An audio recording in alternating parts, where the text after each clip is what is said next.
Shalom Bapak Ibu, Saudara-saudara sekalian. Kita berjumpa kembali dalam acara Menerima hari ini. Saya harapkan kita tetap bersemangat untuk terus belajar firman Tuhan.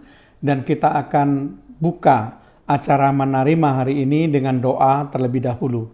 Terima kasih Tuhan kalau Tuhan masih memperkenankan kami untuk kami belajar firman Tuhan melalui acara Menerima hari ini Tuhan. Kami percaya bahwa dengan belajar firman Tuhan, kami akan lebih lagi mengenal hati Tuhan, lebih lagi mengerti kehendak Tuhan, sehingga kami hidup di dalam kebenaran, dan hidup sungguh-sungguh menurut pimpinan daripada Tuhan, sehingga boleh menyenangkan hati Tuhan. Terpujilah namamu Tuhan, di dalam nama Tuhan Yesus Kristus, kami pelaskan doa kami dan mengucap syukur. Haleluya. Amin. Shalom Bapak Ibu, Saudara-saudara sekalian. Topik yang akan kita bahas dalam acara Menerima hari ini adalah Be Expert.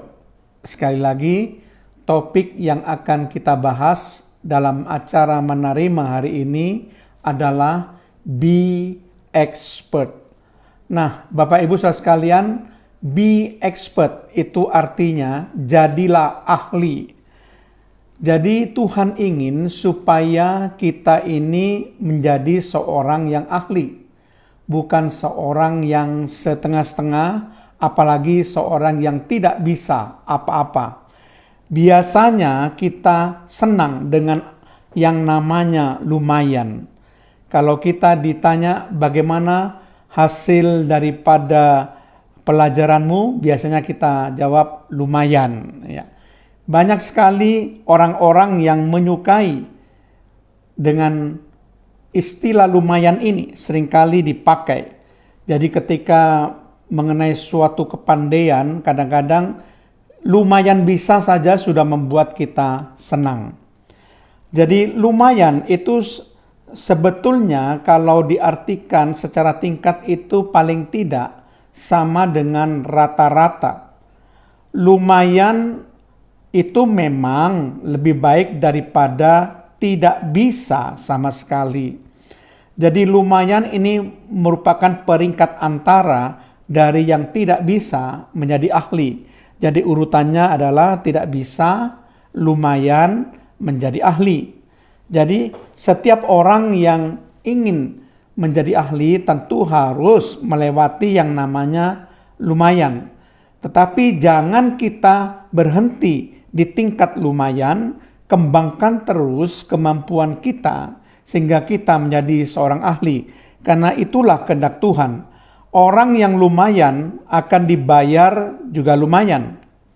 Jumlah orang yang lumayan itu di dunia ini luar biasa banyaknya. Sedangkan jumlah yang ahli itu sedikit. Anak Tuhan jangan suka dengan yang lumayan. Lewatilah batas lumayan Anda.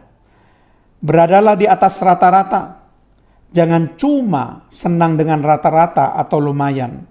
Karena pekerjaan di atas rata-rata akan menghasilkan penghasilan juga di atas rata-rata. Sedangkan hasil pekerjaan dari yang rata-rata atau lumayan juga menghasilkan penghasilan yang rata-rata atau lumayan. Nah, Bapak Ibu Saudara sekalian, bagaimana Yesus ingin supaya kita mengembangkan kemampuan kita, bukan hanya sekedar lumayan, tetapi menjadi seorang ahli. Nah, keinginan Yesus supaya mengembangkan kemampuan itu bisa kita lihat di dalam sebuah kisah nyata yang dapat kita baca dalam Injil Yohanes pasal yang ke-9 ayat yang pertama sampai ayat yang ke-7. Mari kita baca Injil Yohanes pasal yang ke-9 ayat yang pertama sampai ayat yang ke-7. Dikatakan demikian. Waktu Yesus sedang lewat, ia melihat seorang yang buta sejak lahirnya. Murid-muridnya bertanya kepadanya, "Rabi, siapakah yang berbuat dosa? Orang ini sendiri atau orang tuanya, sehingga ia dilahirkan buta.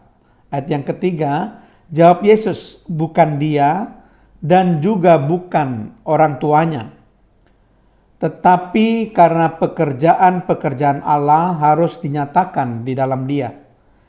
Ayat 4, kita harus mengerjakan pekerjaan-pekerjaan dia yang mengutus aku selama masih siang. Akan datang malam di mana tidak ada seorang pun yang dapat bekerja. Ayat 5, selama aku di dalam dunia, akulah terang dunia. Ayat 6, setelah ia mengatakan semuanya itu, ia meludah ke tanah dan mengaduk ludahnya itu dengan tanah, lalu mengoleskannya pada mata orang buta tadi. Ayat 7, dan berkata kepadanya, pergilah, basuhlah dirimu dalam kolam Siloam. Siloam artinya yang diutus. Maka pergilah orang itu, ia membasuh dirinya, lalu kembali dengan matanya yang sudah melek. Nah, ini merupakan suatu kisah di mana perjumpaan Yesus dengan orang yang buta sejak lahirnya. Jadi kalau kita perhatikan tadi dalam ayat bacaan kita, bahwa orang yang buta sejak lahirnya itu ternyata tidak diberikan uang oleh Yesus. Meskipun dia melihat orang itu sedang berada di tengah jalan, ya, di pinggir jalan itu, tentu minta dikasihani oleh orang-orang yang lewat. Meskipun Yesus cukup mempunyai banyak uang, tetapi Yesus tidak memberikan uang kepada orang yang buta sejak lahirnya yang ada di pinggir jalan itu. Kenapa bisa demikian? Karena Yesus tahu kemampuan apa yang dimiliki oleh pengemis buta itu. Maka dia tidak memberikan uang, tetapi dia memberikan hal yang lebih diperlukan oleh pengemis buta sejak lahirnya itu. Nah, di sini yang Yesus lakukan adalah menyingkirkan apa yang selama ini menghalangi orang buta sejak lahirnya itu untuk mengeluarkan kemampuannya. Apa yang menjadi penghalang orang buta itu untuk mengeluarkan kemampuannya? Tentu adalah kebutaannya. Meskipun orang buta sejak lahirnya itu tidak meminta kepada Yesus, tidak ada kata-kata orang buta itu meminta kepada Yesus untuk disembuhkan, tetapi Yesus mengerti ada kemampuan yang tersembunyi dari orang buta itu, sehingga ia langsung menyembuhkan penghalang untuk orang buta itu menghasilkan kemampuan yang mumpuni, yaitu kebutaannya. Lalu Yesus dikatakan di sini, kalau kita perhatikan di ayat yang ke-6, ia meludah ke tanah dan mengaduk ludahnya dengan tanah, lalu mengoleskannya pada mata orang buta tadi. Dan di ayat yang ke-7, setelah dia membasuh dirinya di kolam Siloam, dikatakan bahwa ia datang dengan mata yang sudah melek. Jadi setelah ia disembuhkan dari butanya, tentu orang yang buta sejak lahirnya yang sudah disembuhkan itu dapat mengembangkan kemampuannya yang selama ini terhalang karena kebutaannya, sehingga dia bisa menjadi orang dengan tingkat yang lebih baik lagi. Nah, itulah sebabnya kenapa Tuhan Yesus menginginkan agar ada perubahan di dalam kehidupan orang yang buta sejak lahirnya. Kalau dia tidak disembuhkan, maka dia akan menjadi orang yang seperti itu saja kehidupannya.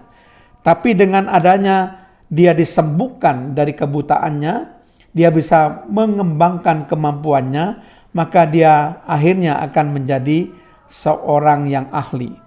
Karena Yesus mengetahui potensi yang dimiliki oleh orang yang buta sejak lahirnya itu, meskipun dia tidak meminta secara langsung bahwa dia ingin disembuhkan, tidak ada di sini. Tetapi Yesus punya satu keinginan untuk menyembuhkan orang buta ini, supaya dia bisa mengembangkan kemampuannya.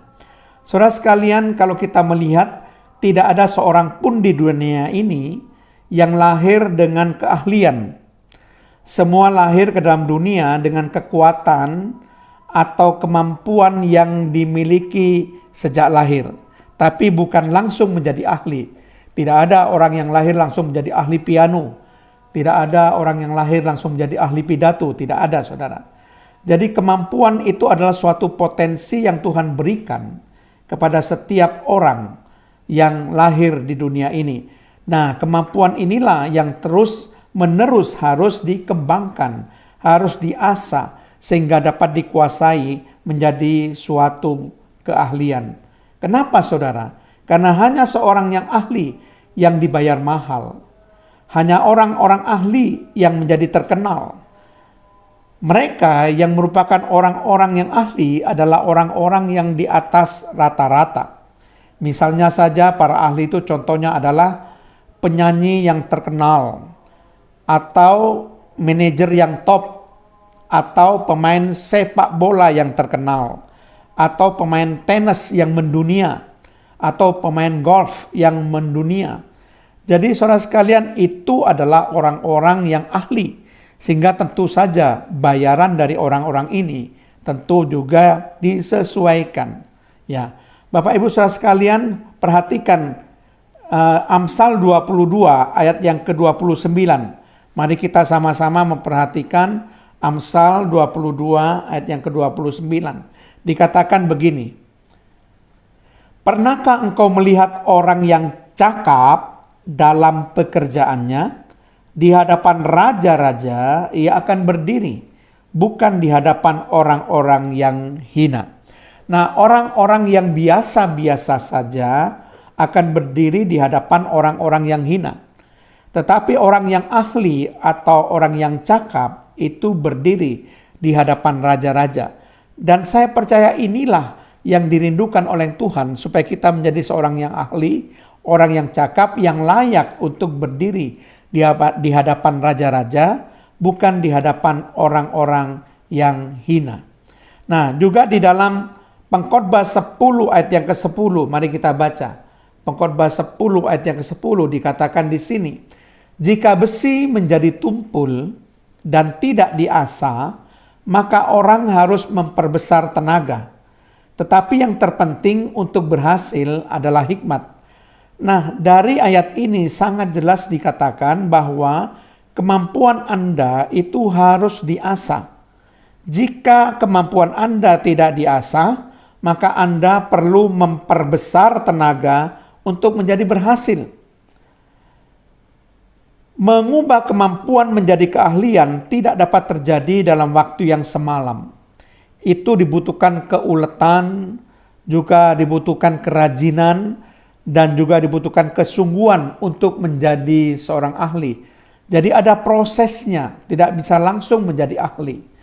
Itu harus dikembangkan dan harus diasah. Coba bayangkan kalau semua orang yang pernah hidup di dunia ini mengembangkan semua kemampuannya, maka keadaan dunia ini akan jauh lebih baik daripada sekarang, penuh dengan orang-orang yang ahli.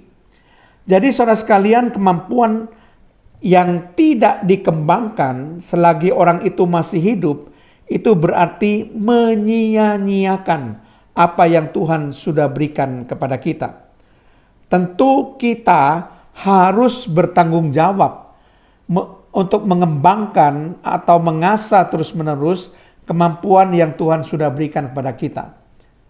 Itulah sebabnya saudara sekalian, dalam judul dari Menerima hari ini, Be Expert. Jadilah seorang ahli. Jangan jadi orang yang biasa saja. Jangan jadi orang yang rata saja. Jangan jadi orang yang lumayan saja. Tapi jadilah seorang ahli. Be expert. Mari kita berdoa. Terima kasih Tuhan, hamba-Mu sudah menyampaikan kebenaran firman-Mu, agar kami tidak menyia-nyiakan apa yang Tuhan sudah berikan kepada kami, yaitu kemampuan, di mana setiap manusia seharusnya bisa mengembangkan kemampuan yang diberikan oleh Tuhan menjadi suatu keahlian.